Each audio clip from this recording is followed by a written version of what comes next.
filmmaking story began in 1977, I think it was, 78, which was the release of the first Star Wars film. I saw the first Star Wars film in the theaters. My dad took me. I remember watching Star Wars, not having any kind of understanding that this was something that people made, that these were special effects or anything like that. I watched Star Wars.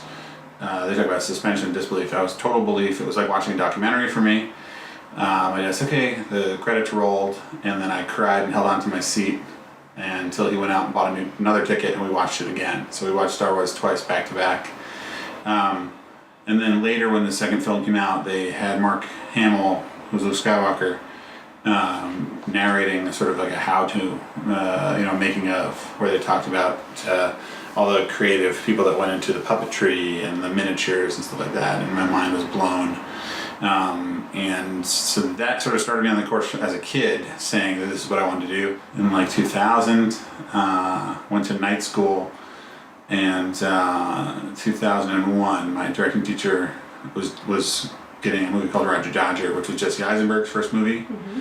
He discovered Jesse, he was an unknown, and he was doing that movie, and he was pushing me to do my film. So I did a film with all unknown called Just Add Pepper. That's this tiny little movie, but it's huge for me, importance. Then I did a movie in 2002, an improv comedy with the Scissors Brigade. I did a pilot in 2003, a television pilot. 2004, we were raising some money and getting organized. 2005, I shot a pilot and moved to LA. Just Add Pepper played a lot of festivals. We played maybe 8 or 9 festivals. We were at the Long Island Film Expo, which is a pretty cool festival on Nassau County. And I knew the festival directors, and they took me aside and they said, just wanted you to know that we really love this film, right before they gave out the awards. And I was like, oh, that means I'm going to win an award. That's great. And when it came to award night, they were like, and the award for Best Feature goes to Steve Guttenberg's directing debut in whatever it was. And I learned the thing that everybody knows, but it was I guess everybody has to go through it, that star power, doesn't matter if you're a studio film or a no-budget indie, star power drives. So, not disparaging Steve Guttenberg or his movie, I didn't even see it, but if our movies were equals, he won because everybody knew Steve Guttenberg from Sure. his project. So, that was a film, but it actually did really well for us, and it played all over the States and in Canada and Europe. And then the biggest festival piece that I've worked on is a movie that I actually didn't direct, I produced. It's called Big Heart City. Matt Harrison was executive producer. Matt won Sundance in the 90s. And that movie, back when Dennis Hopper was alive, he introduced us. We opened this in Vegas. It was crazy. I do have a preference. What happened was, the long story short, is when I came to Los Angeles, I was staying with an actor friend of mine, and I'd been directing in New Jersey. I was directing and producing, mostly, and ADing and writing, because I wanted to direct. And if you're in the suburbs, you don't have everything at your fingertips. You don't have the resources. So I taught myself how to do everything. What I learned then is that my other skill sets became more valuable in the immediate when I didn't have the resources, when I didn't have the connections. So I ended up producing a lot, because there's a lot of creative people who don't know how to get stuff done, because that's a different part of your brain. And so that's how I ended up producing. I produced A Big Heart City, and we produced another movie called Float, which did really well. From that experience, I started working production coordinating and ADing. Really got into ADing during the writer's strike.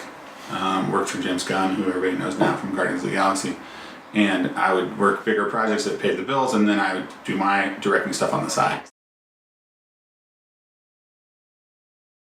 It is a super low budget B exploitation film. It's schlocky and funny, hopefully, and one of those Saturday night Sci-Fi Channel type movies. That's the easiest way to describe it. But hopefully, if you like that type of movie, you'll love our film. And we made it with that purpose. But it's made super fast, super cheap, comparative to a studio film. I mean, we spent what they spent on catering. and then we are trying to get it out with the usual suspects. I've been in the game a long time, in the early 2000s, and I did the festivals where you raise money to make your film, and then you raise money to go on the festival circuit, and then you get a DVD deal, and then you hopefully get some money back, and I've done that several times.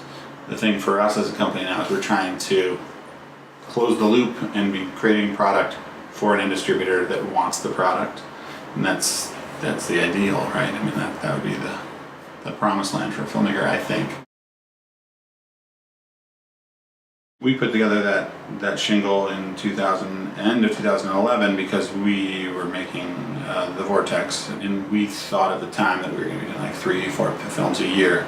The reality is that the Big Bad Bugs was such a elaborate film in post that we spent a long time. There were 300 CG shots, creatures, sky replace, bullet hits, you name it, things that were built in the computer that weren't shot. And so if you're in a startup company, you don't have the resources, so it was us just doing it.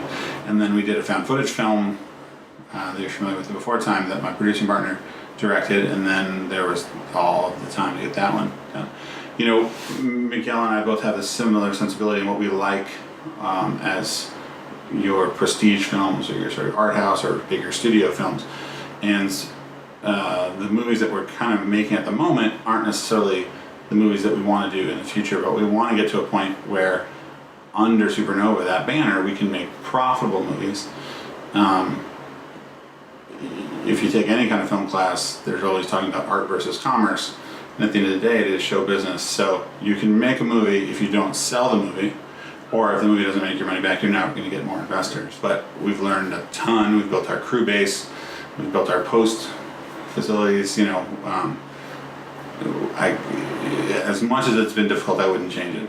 One of the great things about indie film is you don't have to get anyone's permission to do what you want to do. If you can raise a budget, if you can get your talent together, if you have a script that everybody likes, you go and shoot it. That's very freeing. There's nobody above you. You're the boss.